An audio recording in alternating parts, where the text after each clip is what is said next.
who can campaign against President William Ruto financially. Jennifer, you don't agree? I mean, I'm not, well, his money would play a part, but that's not what will get us to remove Ruto. I think it's above financial, and the whole concept behind united opposition is for everyone to pull the muscle. So we cannot rely on one man, especially the one who's retired. He can offer advice, but I think the work is with us, the people. First, because we have to take this, I understand, or rather I know there's financially, he would play a role, a big role. But I mean, we people can also pull together. This can be a campaign that's led by people. It doesn't have to be about the money. So Nestor, in short, you're saying the youth are looking for retired President Uhuru Kenyatta because of his financial muscle to campaign against President Ruto? No, not quite, not quite. I'm saying, number one, these young people are looking for mentorship. That's obvious. But number two, in the broader aspect, it is the Uhuru Kenyatta has financial muscle to be able to move his government. If you look at what these young people are asking, especially the people who are supporting President Ruto, they're asking us, so if not Ruto, then who? If not Ruto, then who? Who has the capability of running a campaign against President Ruto? No, nobody tells you that, actually this person is going to become the president. Apart from Jubilee Party, and you'd ask DCP, you'd ask PNU, and tell them, who is your preferred presidential candidate? You'd hear either the answers are going to be very different across the party. Nobody will give you a solid answer that us as united opposition, wherever the polls are heading, I think you're heading towards a particular candidate. Because all of them, in terms of financial play, will really play a big role in determining even the person who will be the flag bearer in regard to the united opposition. Because all of them sort of have a network that is around the same. But this, Uhuru doesn't just have the financial capability, but he also has the mobilization factor. You've already seen the role that he's playing in Africa, not just in Africa, but in terms of global politics and trying to bring peace. Meaning he's even able to mobilize even more resources to come to campaign against President Ruto. We might try to assume that fact and say we don't need the former President Uhuru Kenyatta, but it's going to play a very key role. And that's why you see people like Gachagua saying, msitusi rais, we alikuwa rais wetu.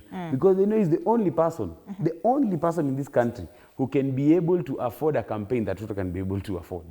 Yeah. Godfrey, do you agree that retired President Uhuru Kenyatta is now emerging as a unifying figure across the opposition spaces? And of course, we've had, government allied, people wanting the former president to just retire and relax at home and disappear from the political scene. Is that what you as the youth would also agree with? That even as some say that he's a unifying figure within the opposition space, then he should also retire. What do you think? I think definitely Uhuru is a unifying figure. First of all, as I said, he was a good president. He was not working based on rhetorics like Singapore. He was not working based on tokenism like what we are seeing with Nyota Fund. Uhuru alikuwa mtu wa kusema na kutenda. And that is why I also think he's coming up as a unifying figure in the opposition.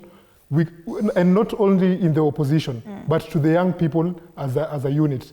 Because we can see there was this IGAD conference. And President Uhuru directly told the young people, the time is now, tomorrow is now. If you are to effect change, wake up and take that power right now. So definitely, myself, I view Uhuru as a unifying figure.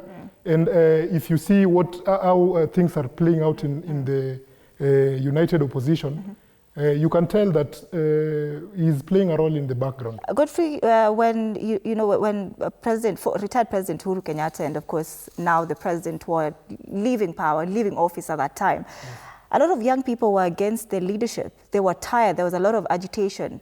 A lot of youth wanted them to leave office and just go. Then what has changed? Now that, they want him back and they want him in the political space. What is different this time? This is something that happens. Hakuna siku umewaiona when a sitting president is in office, watu wanasimama wanasema huyu president ni mzuri. Since the days of Moi to Kibaki to Uhuru Kenyatta, you can see with Moi Kibaki. When he was in power, it was the same thing. Lakini vile alitoka, that is when people noticed that, kumbe Kibaki alitengeneza Thika superhighway. You know, so that is what is happening with Uhuru as well. Uhuru did a good work, but of course when you're in power, people are going to talk. So it has a lot to do with political fatigue among the young people, that when they're tired with you, they will have problems with you, but then when you leave, now they want you back. It's all to do with political fatigue, you agree? I think it's just the architecture of democracy. You know, democracy without agitation is not democracy.